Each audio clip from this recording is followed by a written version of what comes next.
कपड़े धोने वाली बहू। शादी के पहले से ही विभा को कपड़े धोने का बड़ा शौक था। कभी नल के नीचे तो कभी तालाब के पास। अरे मेरी नीली वाली लुंगी नहीं दिख रही है। विभा की अम्मा, कहाँ रखी है लुंगी? अरे वो तो विभा ने परसों ही धोकर रखी थी आपकी अलमारी में, देखो वहीं होगी। वो ना मैंने आज धो दी, मुझे लगा कि गंदी हो गई होगी। अरे कैसे गंदी हो गई थी? उसे तो मैंने पहना भी नहीं। हे भगवान, इस लड़की के कपड़े धोने की आदत से परेशान हो गया हूँ मैं। जितना तो घर में राशन नहीं आता, उससे कहीं ज्यादा डिटर्जेंट पाउडर का खर्चा है।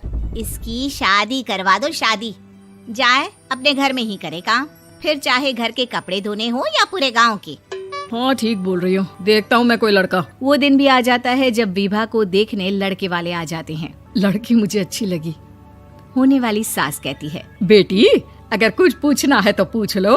वैसे तो हमारी लड़की बहुत ही शर्मीली है, जो बोल दो वो मान लेती है, इसे क्या पूछना होगा। अरे कैसी बात कर रही हो माँ, मुझे इन लोगों के घर रहना है, सवाल तो कई है। हाँ हाँ बेटा, पूछ लो ना, क्या पूछना है। आप लोगों के घर कपड़े कौन धोता है? सास का मुंह बन जाता है। देखो, अगर तुम ये कहना चाहती हो कि तुम्हें कपड़े धोने नहीं आते तो सुन लो, कपड़े मैं ही धोती हूँ, लेकिन तुम्हारे आ जाने के बाद मैं रुमाल तक नहीं धोऊंगी। अरे चुप रहना भाग्यवान, बहू बेचारी घर आई नहीं, उसे डराना शुरू कर दिया। वो क्या है ना बिटिया, अभी तक तो ये कल्लू की माँ ही धोती थी, लेकिन अब तुम्हारे पापा तो दहेज में वॉशिंग मशीन देंगे ही।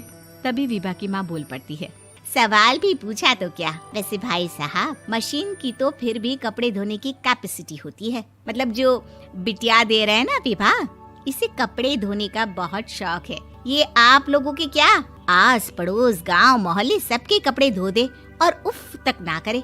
बाहर देखा नहीं आपने कितने कपड़े सूख रहे हैं? सब हमारी बिटिया ने ही तो धोए हैं। बस भी करो ना माँ, शर्म आ रही इतनी तारीफ सुनकर। और तो और एक दाग निकाल कर दिखाओ तो मान जाओ। हाँ अच्छा, माफ करना बेटा, मैंने गलत समझा।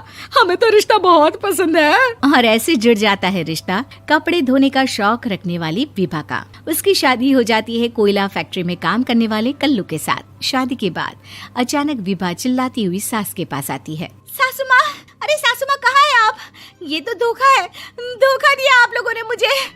इसे ससुर के चक्कर के बारे में पता चल गया।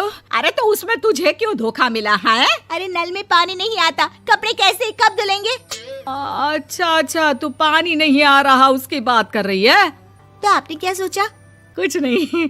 अच्छा, तेरी माँ ने कहा था कि कपड़े धोने का शौक है तुझे, याद आया मुझे। शौक बोलकर कपड़े धोने वाले मेरे जुनून को कम ना आके सासू माँ, कपड़ा धोना मेरा गुरूर है। तभी पति भी वहाँ आ जाता है। अभी मैंने इसे सनी देओल की फिल्म दिखाई है, उसी के डायलॉग मार रही है माँ। अच्छा सुन, साफ बता रही हूँ, पानी सुबह 4 से 6 और शाम को 10 से 12 आता है, समझी? विभा टाइमिंग सुनकर हैरान हो जाती है। ये क्या भूतों का मोहल्ला है? सुबह 4 बजे उठकर कौन कपड़े धोता है? 4 बजे टंकी में पानी जाता है, फिर सारा दिन धोना ना, किसने मना किया?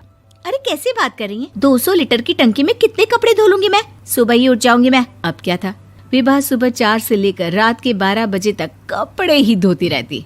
एक रोज सास पड़ोस से निकलकर कहीं जा रही होती है कि साथ वाली कहती है, हाँ कल्लू की माँ, जरा ये बताओ कि 2 साड़ी है, 2 ब्लाउज और एक पेटीकोट और एक नाड़े वाला लंबा कच्छा। हाँ तो? अरे तो क्या, कितना लोगी धुलाई ये बताओ। धोबन दिख रहे हैं हम क्या? हमारे पति सरकारी नौकरी से अभी रिटायर हुए हैं और बेटा सुपरवाइजर है कोयला फैक्ट्री में। धोबन समझ रखा है हमें। हाय रे कल्लू की अम्मा, माफ कर दो, वो तो मोहल्ले में यही सब बता रहे थे कि तुमने बहू को कपड़ा धुलवाने के काम में लगा दिया है। सास को पड़ोसन की बात सुनकर गुस्सा आ जाता है। वो घर पहुंचती है जहां घर के बाहर ही इतने सारे कपड़े सूख रहे होते हैं जितने कि किसी धोबन के घर पर। अरे ओ कल्लू की दुल्हन, बाहर निकल। माँ जी यहीं आ जाओ, बाथरूम में चादर धो रहे हैं हम। अरे अभी हम धोते हैं, तुमको बाहर निकलो। ये आस पड़ोस वाले बोल रहे हैं कि हम बहू से कपड़े धुलवा कर उसे कपड़ा धोने वाली बना दिए हैं। अरे छोड़ो ना माँ जी, किन लोगों की बातों में आती हो? आस पास के लोगों का तो काम ही होता है कि वो किसी तरह सास बहू को लड़ा दे। बहू सारे घर के कपड़े धोती है, ये क्या कम है? बोलिए। सास को भी लग जाता है कि वो बहू का ये सनकीपन नहीं छुड़वा सकती, इससे अच्छा है कि खुद ही चुप हो जाए। एक रोज सास और बहू मंदिर जाते हैं, जहाँ सास की साड़ी वहाँ खड़ी भीख मांगने वाली से मिलती है। माँ जी क्या बात है, आपकी साड़ी उस भिखारन से कितनी मिल रही है ना? हाँ हाँ देखो तो, दोनों की साड़ी मिल रही है। क्या बात है कल्लू की अम्मा, तुम खुद को तो अफसर की बीवी बताती हो और ऐसी सिंपल सी प्लेन साड़ी पहनकर घूमती हो। सिंपल और प्लेन नहीं है ये साड़ी। तो क्या सोने के धागे से फूल बने हैं? कुछ भी सासू माँ, कुछ भी। हाँ बने थे इस साड़ी में सोने के धागे से फूल। मेरे पति लेकर आए थे मद्रास से स्पेशली मेरे लिए 10,000 की। ताहे भाई साहब इस भिखारन के लिए भी सेम टू सेम साड़ी लेकर आए होंगे 10,000 की।